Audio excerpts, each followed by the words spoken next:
जय श्री श्याम दोस्तों। एक बार एक व्यक्ति होता है जो कोई भी काम धंधा नहीं करता था।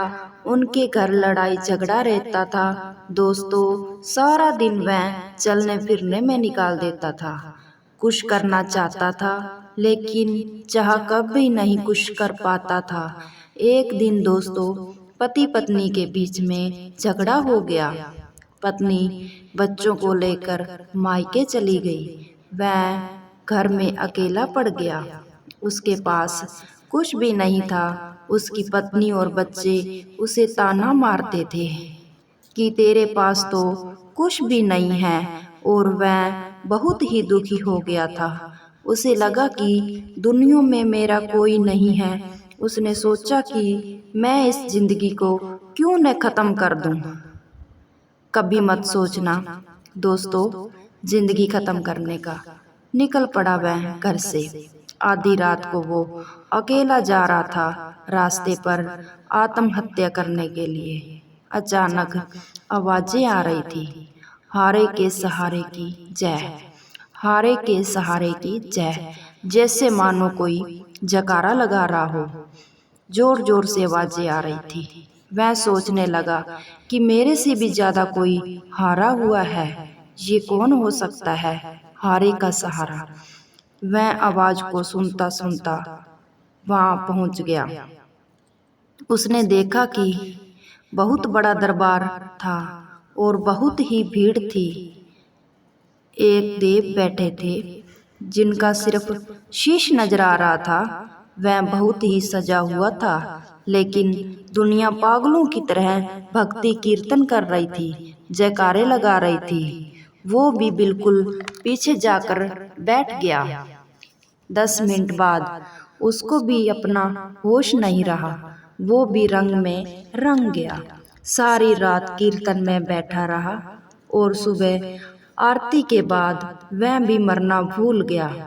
बगल में बैठे किसी श्याम प्रेमी से पूछा, ये कौन है? प्रेमी ने बताया, ये श्याम बाबा हैं, हारे का सहारा। श्याम प्रेमी ने उसको समझाया कि यहाँ तो जिंदगी बनती है। उसने कहा कि तो मेरी तो पूरी की पूरी बिगड़ी हुई है। उसने कहा, यही तो दरबार है जिसे कहते हैं हारे का सहारा श्याम हमारा।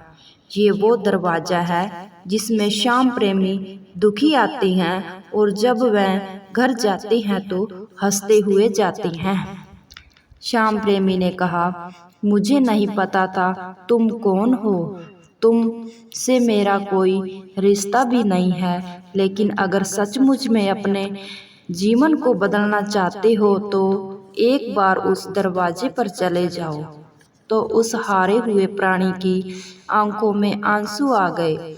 तो कहा, भाई कहाँ है तुम्हारा बाबा? सीख कर।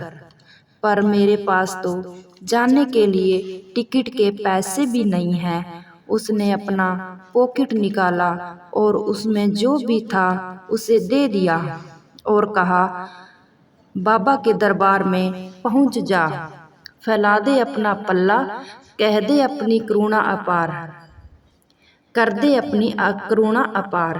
वह चल पड़ा बाबे के दरबार के लिए। बाबा के दरबार में पहुंचा। पहली सीढ़ी पर कदम रखा और पहली सीढ़ी पर कदम रखते ही उसे करंट का झटका लगा। उसे लगा, यहाँ तो खुश बात है। 13 सीढ़ियाँ चढ़ता चला गया। बाबा के मंदिर में 13 सीढ़ियाँ हैं और वो इसलिए है कि जो 13वीं सीढ़ी पर कदम रखकर आपने कह दिया कि तेरा तुझको अर्पण, वो स्वीकार कर लेता है। दोस्तों, बाबा के धाम में पहुंचा और बाबा के चरणों से नजरें उठाकर जब बाबा की आंखों से आंख मिली तो उसकी आंखों में आंसुओं की धार बहने लगी। और जो बाबा का रूप था उसे झेला नहीं जा रहा था। उसने जोर से चितकाई से कहा, बाबा मैं अपनी जिंदगी से हार कर आया हूँ। मैं अपनी जिंदगी से पूरी तरह हार गया हूँ। बाबा तेरी महिमा सुनकर आया हूँ। मुझे ऐसी शक्ति प्रदान करो कि मैं अपने घर परिवार को चला सकूं और मैं अपने परिवार में खुश रहूं। बाबा हम पर सदैव कृपा बनाए रखना।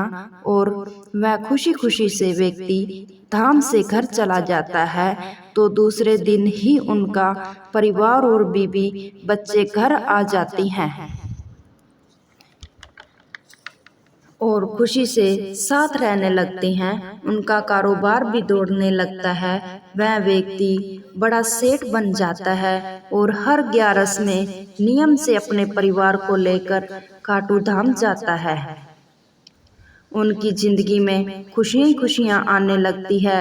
वह बाबा से प्रार्थना करता है, हे भगवान हमें अपने से लगाव लगाए रखना। जिस प्रकार आपने उस हारे हुए प्राणी की रक्षा की, उस प्रकार आप सबकी रक्षा करना। जय श्री श्याम।